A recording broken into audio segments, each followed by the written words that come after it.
BC నాయకుడికి అవకాశం దక్కేనా అని చెప్పేసి ఒక వార్త అయితే రావడం జరిగింది. బీసీ వర్గానికి చెందిన యువ నాయకుడు నవీన్ యాదవ్ బరిలో దిగే అవకాశం ఉందట. ఇక విద్యావంతుడు సమాజ సేవకుడైన నవీన్ యాదవ్ కరెక్ట్ అని విశ్లేషకుల అభిప్రాయం అట. అధికారంలో లేకపోయినా ఏళ్లుగా నవీన్ సేవా కార్యక్రమాలు ఒక్క అవకాశం ఇస్తే నియోజకవర్గ ప్రజలకు సేవ చేసుకుంటానన్న నవీన్ ఇప్పటికే యువతతో పాటు అన్ని వర్గాల్లో మంచి వ్యక్తిగా గుర్తింపు, అన్ని మతాల ప్రజలతో మంచి సత్సంబంధాలు కలిగిన యువనేత, ఒక బీసీ యువ నాయకుడిగా నవీన్కు అవకాశం ఇవ్వాలని అంటున్న మేధావులట.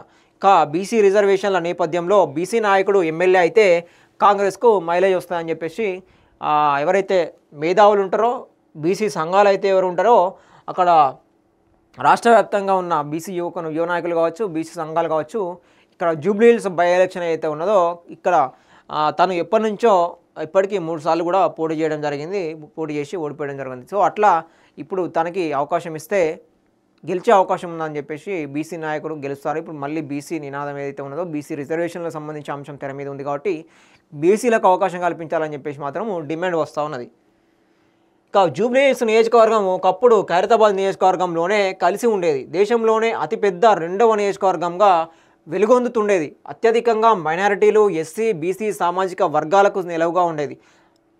అంతేకాక సినీ పరిశ్రమకు చెందిన వారు, మార్బుల్స్ షాప్స్, అందులో పనిచేసే కార్మికులు, గృహ నిర్మాణ కార్మికులతో పాటు ఇతర రాష్ట్రాల నుంచి నగరానికి వలస వచ్చిన ప్రజలు ఎందరో ఈ నియోజకవర్గంలో నివాసాలు ఏర్పరచుకొని జీవనం సాగిస్తుండేవాళ్ళు. అప్పట్లో ఖైరతాబాద్ నియోజకవర్గానికి ప్రాతినిధ్యం వహించిన మహామహులు ఎందరో ఉన్నారు. 2008లో జూబ్లీ హిల్స్ ప్రత్యేక నియోజకవర్గం అయ్యాక దివంగత నాయకుడు పి జనార్దన్ రెడ్డి తనయుడు విష్ణువర్ధన్ రెడ్డి 2009లో జరిగిన అసెంబ్లీ ఎన్నికల్లో తొలిసారి ఎమ్మెల్యేగా గెలిచి ప్రాతినిధ్యం వహించారు. అటు పిమ్మట 2014లో తెలుగుదేశం పార్టీ నుంచి మాగంటి గోపీనాథ్ గెలుపొందారు.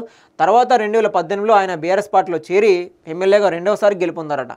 ఇక 3వసారి 2023లో మాగంటి బీఆర్ఎస్ నుంచి ఎమ్మెల్యేగా గెలిచారు. అయితే అనారోగ్య కారణాల చేత 2025 జూన్ 8వ తేదీన ఆయన మరణించడము జరిగింది. తప్పనిసరి పరిస్థితిలో ఉప ఎన్నిక అనివార్యం అయింది. జూబ్లీ హిల్స్ ప్రత్యేక నియోజకవర్గంగా ఏర్పాటు నుంచి ఇప్పటి వరకు ఒక్క బీసీ నాయకుడు కూడా ప్రాతినిధ్యం వహించలేదు. ఉన్నత వర్గం వారు ఎమ్మెల్యేగా ఎన్నుకోబడుతున్నారు. అత్యంత సంపన్నమైన నియోజకవర్గంగా పేరు పొందిన జూబ్లీ హిల్స్ నియోజకవర్గంలో మైనారిటీలు, ఎస్సీ, బీసీలు ఎక్కువగా నివసిస్తూ ఉన్నారు. తమ కులానికి, తమ వర్గానికి నాయకుడికి ప్రాధాన్యత లభించలేదన్న అసంతృప్తి ఇక్కడ నియోజకవర్గ ప్రజల్లో ఎప్పటి నుంచో ఉన్నది.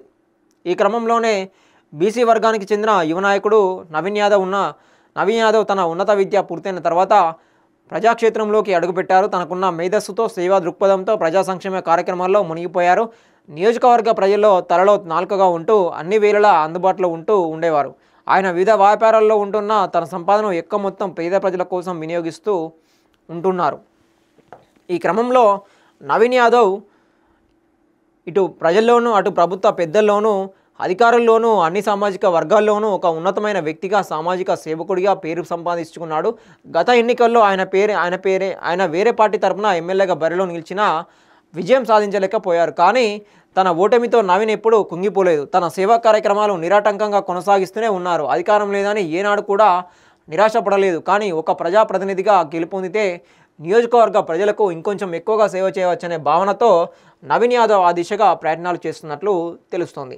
ఇక జూబ్లీ హిల్స్ నియోజకవర్గము విషయానికి వస్తే అటు సంపన్నులతో పాటు సామాన్యులు సైతం ఇక్కడ జీవనం సాగిస్తూ ఉన్నారు. అన్ని ప్రాంతాల ప్రజలను తన హక్కున చేర్చుకొని ఆశ్రయం కల్పిస్తున్న నియోజకవర్గం ఇది.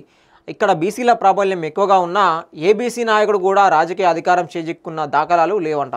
ఇక ఈ క్రమంలో ప్రస్తుతము రాష్ట్రంలో బీసీ రిజర్వేషన్ ఉద్యమం ఒక ఉవ్వెత్తున లేచే కిరటంలో సాగుతున్న వేళ జూబ్లీ హిల్స్ లాంటి విభిన్న పోకడలు నెలకొన్న నియోజకవర్గంలో బీసీ నాయకుడికి కాంగ్రెస్ పార్టీ అవకాశం ఇచ్చి ఎమ్మెల్యేగా గెలిపిస్తే తెలంగాణలో కొనసాగుతున్న బీసీ ఉద్యమానికి మరింత ఊపిరి లభిస్తుందని రాజకీయ విశ్లేషకులు భావిస్తూ ఉన్నారట. ఇక అందుకే వారందరూ బీసీ యువ నాయకుడు నవీన్ యాదవ్ వైపే మొగ్గు చూపుతూ ఉన్నారట. ఇక ఉన్నత విద్యావంతుడు, సౌమ్యుడు, మంచి మనసున్న నాయకుడు, సేవా తత్పరుడు అయిన నవీన్ యాదవ్ సరిపోతాడని, ఆయన నాయకత్వంలో నియోజకవర్గం మరింత అభివృద్ధి సాధిస్తుందని వారు భావిస్తూ ఉన్నారు. ఇక మరి కాంగ్రెస్ పార్టీ అధిష్టానం ఎలాంటి నిర్ణయం తీసుకుంటుందని అన్నది వేచి చూడాలి. ఒక నిబద్ధత కలిగిన వ్యక్తిగా నవీన్ యాదవ్ ఈ ఎన్నికల్లో నిలబడితే ఖచ్చితంగా విజయం సాధిస్తాడని రాజకీయ మేధావులు సైతం జోస్యం చెబుతూ ఉన్నారట. మరి చూద్దాం కాలం ఎలాంటి సమాధానం చెబుతుందో, ఎలాంటి తీర్పును అందిస్తుందో. All the best Naveen Yadav అని చెప్పేసి రాయడం జరిగింది మనం.